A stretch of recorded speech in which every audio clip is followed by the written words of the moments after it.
Okay, and next we have someone speaking very familiar to us, Cynthia Reddick. Cynthia, her presentation is Navigating Outages, Recalls, and Finding Alternatives. Cynthia is National Tube Feeding Manager with Quorum CVS Specialty Infusion Services. Welcome back, Cynthia. There's a woman with the title of great speaker, knows what's going on. Let's invite her back. Thank you so much. That was a very generous introduction, Joan. I'm so grateful to be here back in front of the Oley community. I love speaking to this audience. I see we also have some clinicians on the line as well. So I think that this presentation, which is different than what I normally do for you, will be really, I think, helpful to both clinicians as well as consumers. And so I was asked to speak on just a very simple subject, enteral formula in home care, navigating outages, recalls, and finding alternatives. And so what I'm going to do is check my stopwatch here, because I have to cram quite a bit of information into just 25 minutes. So I have distilled down, I think, what could be the most helpful information. And what we're going to cover are some formula basics, because I saw some questions come through prior to the meeting that had some more general formula questions involved. So I'm going to cover some formula basics, and then we're going to dive a little bit into this plant-based formula category, because I get questions about this all the time, and I saw one pop up prior to the meeting. And then we're going to go into a little supply chain lesson, give you all like a mini PhD, something that I've achieved here in the last year, is an expertise in supply chain, something I never thought I would have to understand, but I do. So I'll pass along my learnings to you. And then I'm going to touch on this recall. We've had a formula recall situation that started earlier this year, and I know it only touches a portion of our consumers, but I think it's something, it has taught us some lessons. Then I'll impart some best practices that you as a consumer can employ to help mitigate or prevent any challenging situations on your side. And then, lastly, hopefully can give you some takeaways on what do you do when you're out, when your formula is no longer available, something I never thought I would have to give a presentation on. So with that, let's go ahead and get started with some formula basics. And, from a clinical perspective, I'm a dietitian, and I work with dietitians who are prescribing and recommending formulas for patients' use at home. And there's a nutrition assessment and then a review of, what the GI function is looking like, and, overall medical condition comes into play when we're making decisions on what formula to use through tube feeding. And then we look at history, medical history, any abnormalities that might impact an outcome on, on an enteral formula. So whenever possible, most patients can tolerate a standard formula, but there are times when that's just not going to work. So I want to kind of cover just some, in general, with the time that I have, just some basic clinical categories of formula that we have. So what we refer to as a standard formulation is something that has intact protein. It's, my analogy is it's kind of the turkey sandwich of the tube feeding world, right? So it's got intact protein. It may or may not have fiber in it. There are different caloric densities available in this category, anywhere from a 1 calorie per ml to 2 calories per ml. And this formula density option gives us some agility in terms of, providing more nutrition, more calories, more protein in smaller volumes. So you may tolerate a standard formula, you might be on a 1 cal, but it's very possible that a 1.5 cal may be a better option for you, right? So the same goes in our hydrolyzed protein category. So the hydrolyzed proteins are proteins that are what I refer to as like pre-digested. So for people who don't tolerate intact protein or have digestive intolerances to standard formulas, this hydrolyzed protein category allows us to still feed a patient with and challenge the gut a little bit, but relieve some of the intolerance that somebody may be experiencing. Then we have this disease-specific category, and that could be, you know, somebody who has specific diabetic needs or renal needs, and this is where the micronutrients, some of the macronutrients may change, like carbohydrate and protein to fat ratios, or with renal, there could be adjustments in some of the micronutrients to accommodate what the kidney function is looking like. Pulmonary formulas, we don't use a lot in home care, but we do see those in the ICU and in the acute care setting. And then there's this blenderized category, which I think more and more people are becoming aware of, and they're either commercially prepared. We have, I think, 12 options that we provide currently. And then there's also home blends. So some people will make their own blended formulas at home. And so what you'll notice about each of these categories, which is sort of a newer add over the last several years, are there some organic and plant-based options available in each of these categories. And sometimes there's a little confusion about what organic means as it relates to formula options, or what plant-based means as it relates to formula options. So I hope when I'm done that you'll be able to walk away having a clear understanding of what those options look like. In the infant and pediatric space, we have, you know, any formula that a baby can take through a bottle, we can feed through a feeding tube. So there's different categories. They're not all listed here, but these are the ones that we tend to use most often. So your standard infant formulas, again, hydrolyzed protein, there's this hypoallergenic or free amino acid category, blended formulas, we have blended pediatric formulas available. And then there's some organic options in these categories as well. So this is just a reference slide. I'm not going to cover this really, except to tell you that this is our secret billing language here. Not so secret. I put it up here because you may see it on some of your invoices or bills from insurance. We bill insurance companies with what we call HCPC codes. And so this is a healthcare common procedure coding. That's what HCPC stands for. We say it HCPC. And so this is the billing HCPC categories of formulas that we use. Again, it's not all of them, but it's the ones that we use most often. So I just thought I'd leave it in there as a reference that might be valuable. So what I want to do is talk now. I want to dive a little bit into this plant-based formula space. This is from some research that I presented at the Aspen conference at the end of last month. And I thought I would share some of this information because I think it'll help me get to a point of illustrating the different categories of this plant-based formula option. But what I decided to do was take a look at our patient population. We have over 35,000 patients that are, you know, using Enteral formula in the United States that we're servicing. So again, this is coming through a quorum lens. And I thought it would be interesting to share, you know, what that population looks like. So of those 35,000 patients, there's about 14% that are on a plant-based formula. So that's roughly just under 5,000 patients. And so in this 5,000 patients, what does the breakdown look like? You can see that in, you know, we wanted to see if there were any trends in age. We wanted to see if there are any trends in which formulas were being used. And so I'm going to dive into that a little bit here. So what you'll notice is that the red section are our pediatric patients. So half of our plant-based users are pediatric, and the majority of those reside in this 1 to 5 year old age group. And so we found that interesting because it, you know, it made me think, well, it's obviously not the consumer that's making that decision in this category, it's their caregiver. And so it's really telling us a story about who's making these decisions and who's leaning towards choosing a plant-based formula. Because in some cases, it's the prescriber who's driving that decision. But I would say in this plant-based category, it's really the consumer who's driving the request for a plant-based formula.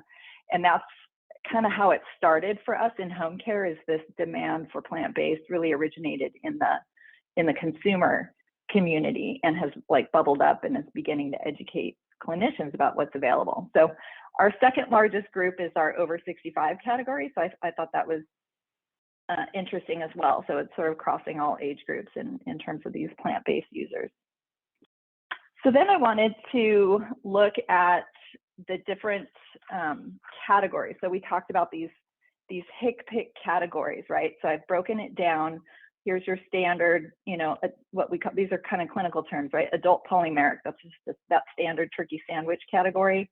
This is your blenderized group in lighter blue, and then adult peptide is after that. Then this pediatric standard formula is that pediatric polymeric, and then the pediatric peptide group. So these are the different categories of plant-based formula users, and you can see that the majority of them are using a standard formulation on the adult side.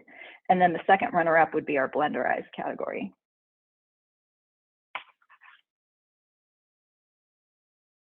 And this breaks it down a little bit further. So this is where we dive a little deeper into the age group. So I enjoy a laser pointer, so let me pull that out. Okay, so here's your pediatric row, right? You can see in this pediatric, what we're defining as under 18, the majority of the plant-based users in this pediatric group are using a blended formulation.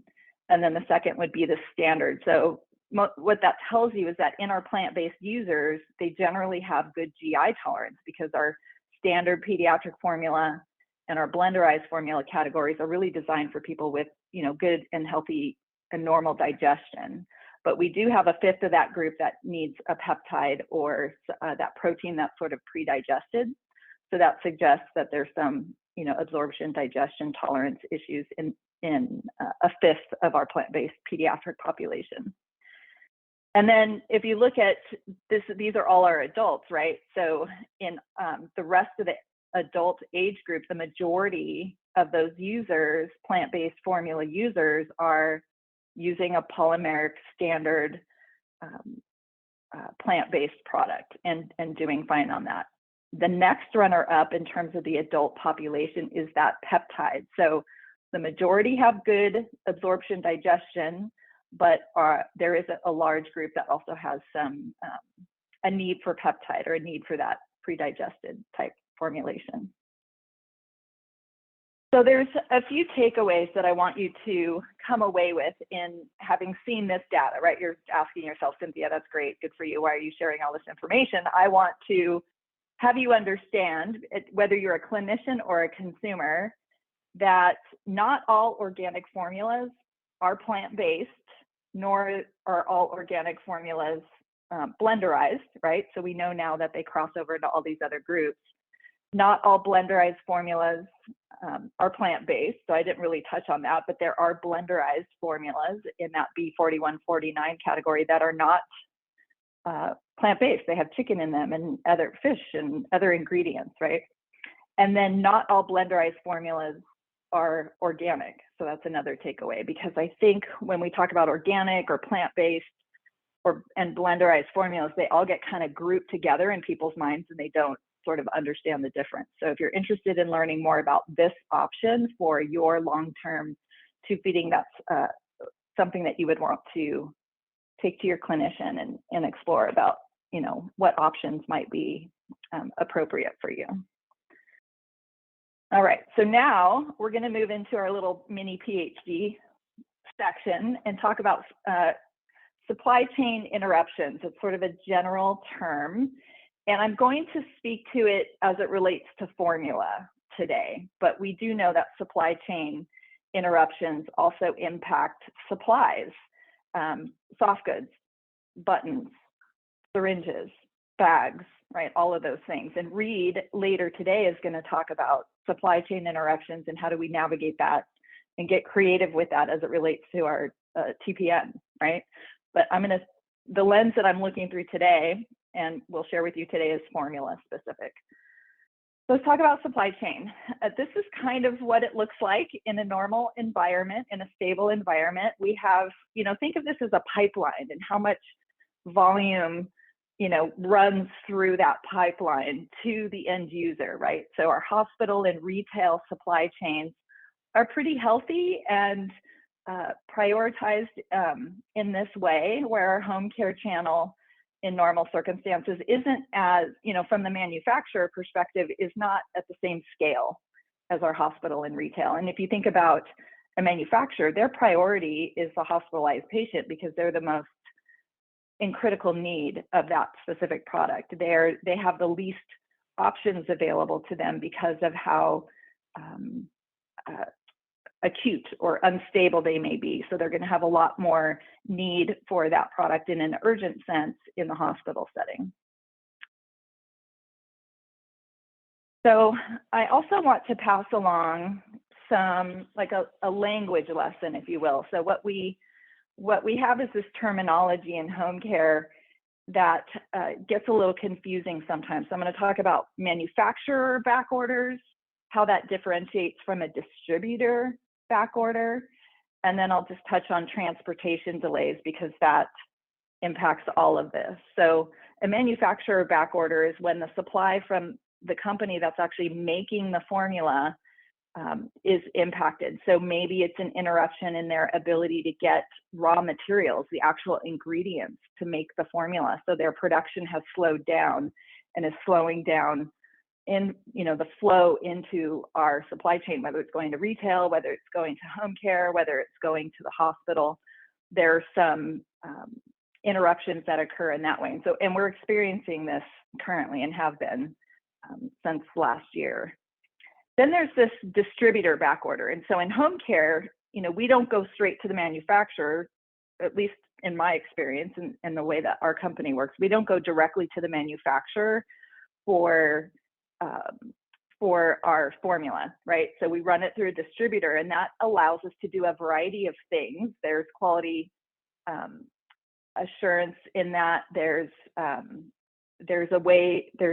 It allows us to ship product to consumers in a predictable and reliable way through a system where we're keying orders and it gets transmitted to the distributor. It doesn't get transmitted to the manufacturer. So we transmit it to the distributor, and they then ship the product to your door by way of a third party. So either FedEx, UPS, courier, right? So some other human is actually delivering it to your door, but it gets routed through distributor. So sometimes there's distributor back orders, and the manufacturer has plenty of product, but the distributor has some problems in getting that product on their shelves, which then may prevent it from getting to you.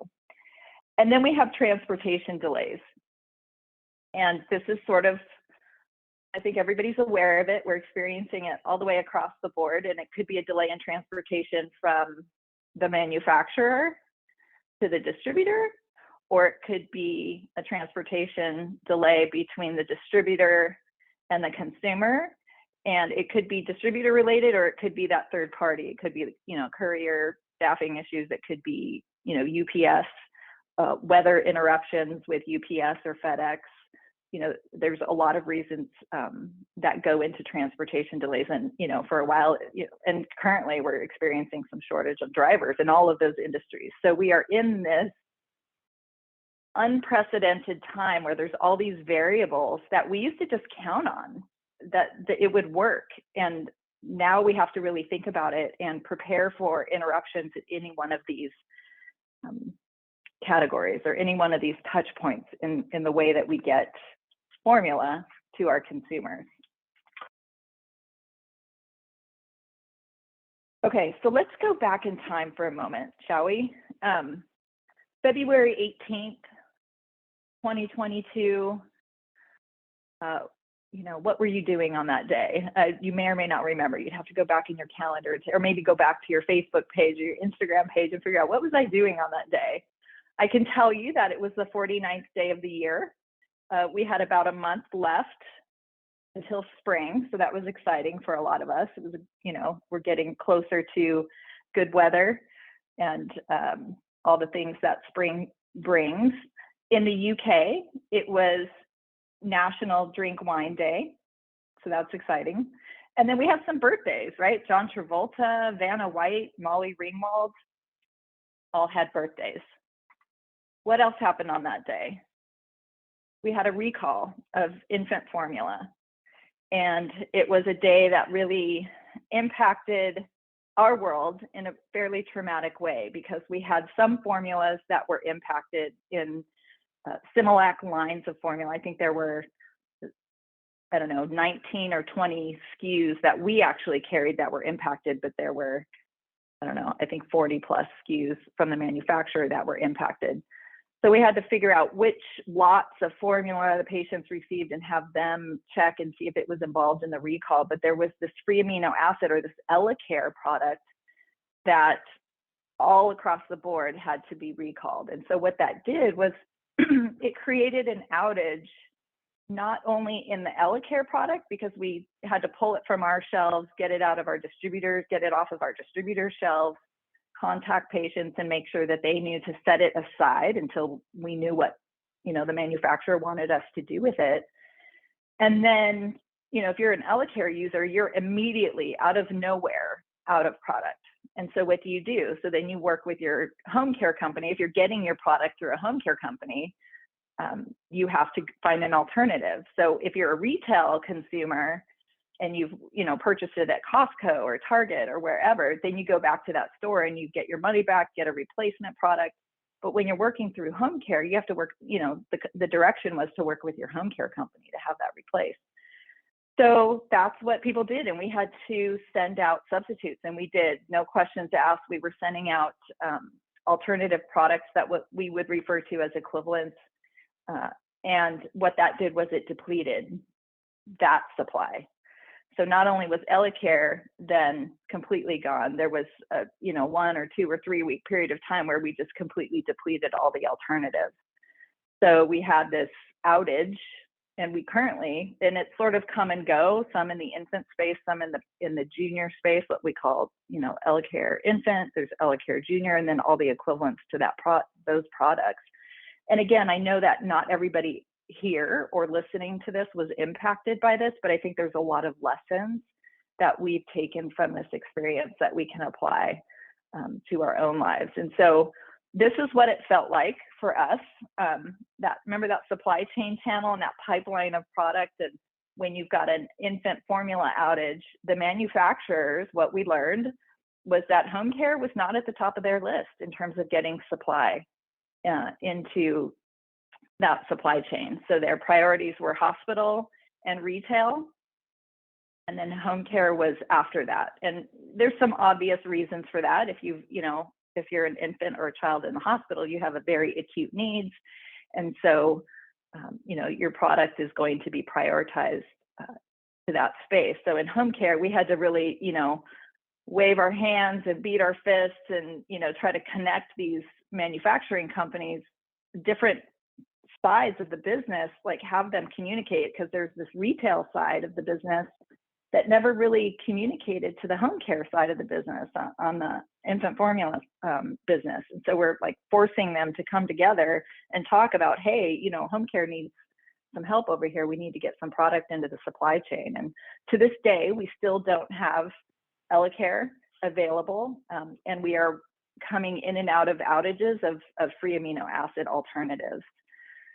So there's some best practices that we learned along the way with this. And I think some of this we already knew, you know, just from a supply perspective. I think some of this our consumers are pretty savvy at anyway, but it really brought it to, you know, the forefront of best practices. So we need agility in home care in terms of orders. So one of the things that we're doing is really working to make sure all of the orders that we receive have or equivalents on them, which would allow us to dispense alternatives if there's an outage or some interruption in that supply chain. And not everybody can have an equivalent. There is a small population that just absolutely never will tolerate an alternative, but most people can, and they just need to explore that, or maybe it was never really explored. So that or equivalent is a best practice. So you as a consumer, making sure your healthcare provider has this agility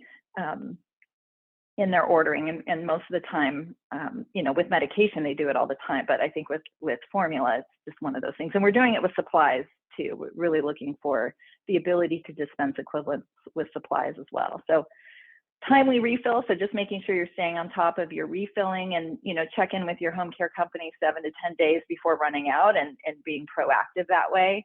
And disaster preparedness, I think we've talked about this, you know, all along the way over the years, is to make sure that you have a backup supply or a buffer of formula supplies, and it's not generally something you can get from your home care company that would bill through insurance. Doesn't pay for like backup supply. They don't allow us to, in many cases, refill sooner than what the prescription allows for. So what we have found is that our consumers get really creative with the way that they identify, locate, purchase, and store backup. So the same way that you're storing backup drinking water and having a backup source of energy or power. If you live in the country, you might have a backup generator. So it's kind of the same thought process. And we have to think this way now with our Enteral formula. So getting back to navigating the outage of the amino acid based formula. So again, we're going to take some learnings here and tie this up here in a minute, but we've really had to ask our patients, the consumer to connect with their healthcare provider. And if they don't already know, find out why their formula, their specific amino acid formula was prescribed. Is it specific for a food allergy? Is it a severe food allergy where it's multiple allergens, or did they, what is it prescribed because of some malabsorption or maldigestion, intolerance related issues? It's important for you to understand, the reason why amino acid was chosen for your formula. And if it's a food allergy, you want to look at what ingredients are causing that intolerance. Could an intact protein formula that doesn't have that specific allergen be tolerated? How's it been trialed? And then we have to sort of ask the same question if you're on that formula because of malabsorption or maldigestion. So here we are, we're in this moment in time, and whether you're an EleCare user or it's a future state situation where you're completely out of formula for whatever reason, what do? Number one, don't panic.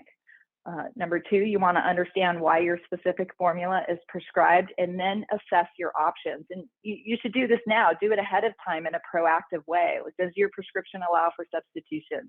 What comparable products are available that you could still tolerate? And are there over-the-counter options that might be tolerated? That's part of your backup plan. So these are the types of things that you want to think about.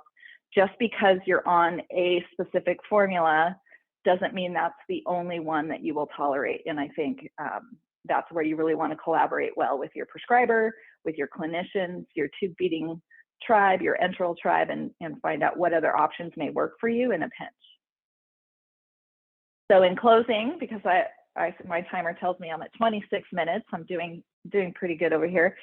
We want to know we know that home enteral formula options can be overwhelming. There's all these different categories, there's all these different options, but again, connect with your clinician, gain a deeper understanding of those options, and then stay agile and open-minded to alternatives. And that goes for supplies too, but particularly with formula, because that can feel like more of an urgent need at times. So with that, I would like to turn it back over to, I think, Lisa. Maybe we're going to field some Q&A. Let me take a look at what I haven't seen yet. We do have lots of questions for you. I had a feeling that could happen. Yep, it's been busy. So let's see. Let's start with a plant-based question. Plant-based formula question. Someone asks, could you address the oxalate content of plant-based formulas, and if patients who are prone to renal stones should avoid these products? I wish I could speak to that, but I can't. I'm not an expert in all the plant-based options and their oxalate content. So I actually am not skilled in this moment to answer that question on the spot. So I'm going to have to pass on that one or research it and get back to you all. Okay. Looks like, okay, we got more questions. Okay. If you get back to me, I can try to get back to the question, answer the person who asked the question. We'll see. We had another one. This was earlier. This doesn't have to do with your presentation. It was before your presentation. But one of our listeners said, as an older woman, should I consider a low profile over a PEG tube? I just wondered if you could give a minute about maybe your thoughts on one versus the other.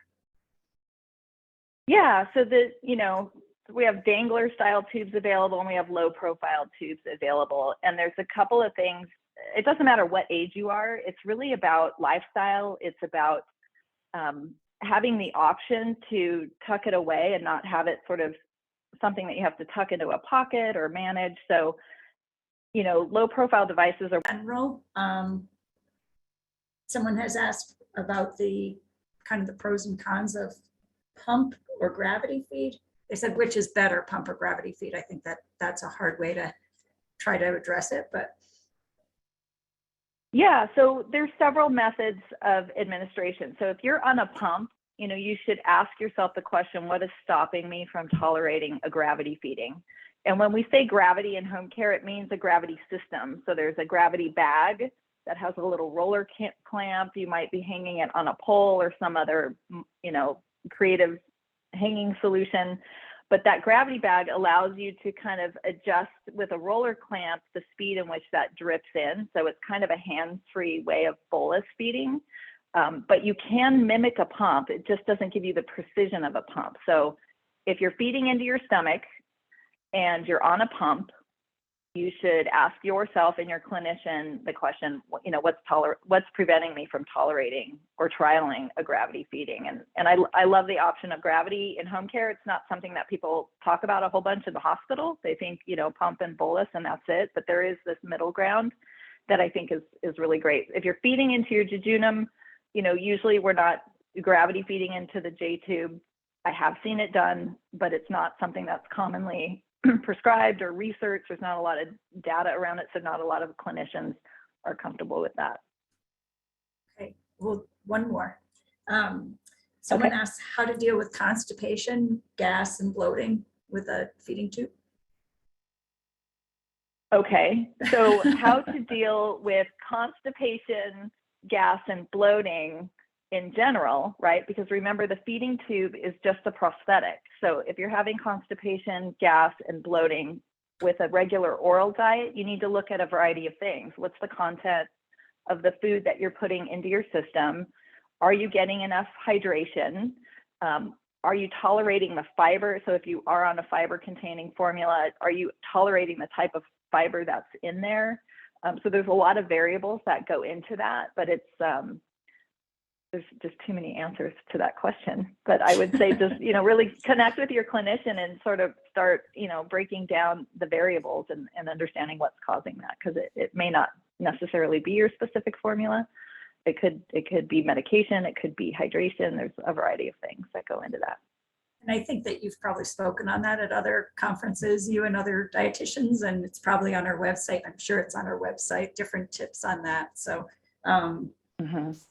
I put my email address in the chat, and if I don't know who asked the question, but feel free to email it to me and I can pass it on and see if we can get you an answer.